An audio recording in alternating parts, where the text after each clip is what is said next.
আসসালামু আলাইকুম বন্ধুরা, আমি এখন কি দেখাবো, ইলেকট্রিক্যাল চুলায় পাক করছি। নতুন নতুন তো ভালোই লাগছে।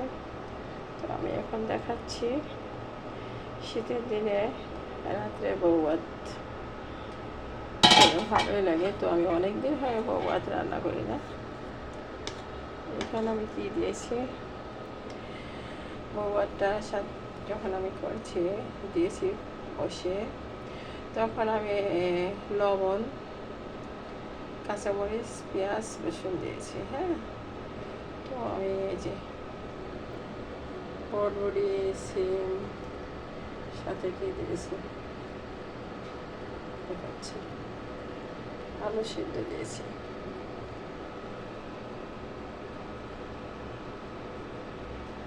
দেখাচ্ছি। সবজি ভর্তা করবো।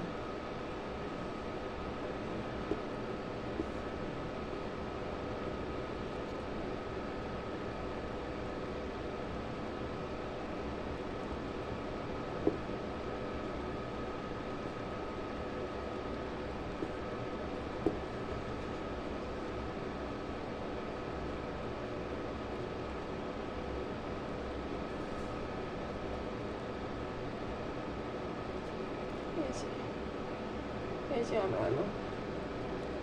আলু সিদ্ধ দিয়েছি।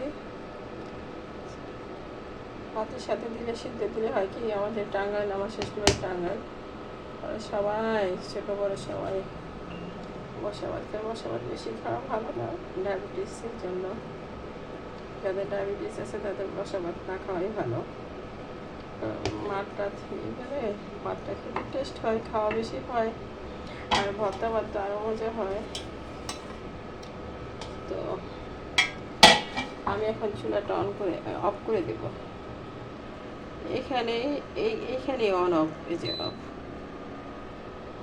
এই যা হবার এই হিটে হয়ে যাবে। চুলায় যে হিটটা আছে, প্রথম আমি 1000 ভোল্ট পাওয়ার দিয়েছিলাম, তারপরে 800, তারপরে 600, তারপরে 400, তারপরে 200। এখন অফ। হ্যাঁ, আমার এটা হয়ে গেছে। তো আস্তে করে এগুলো এখান থেকে উঠিয়ে ভর্তা বানাবো।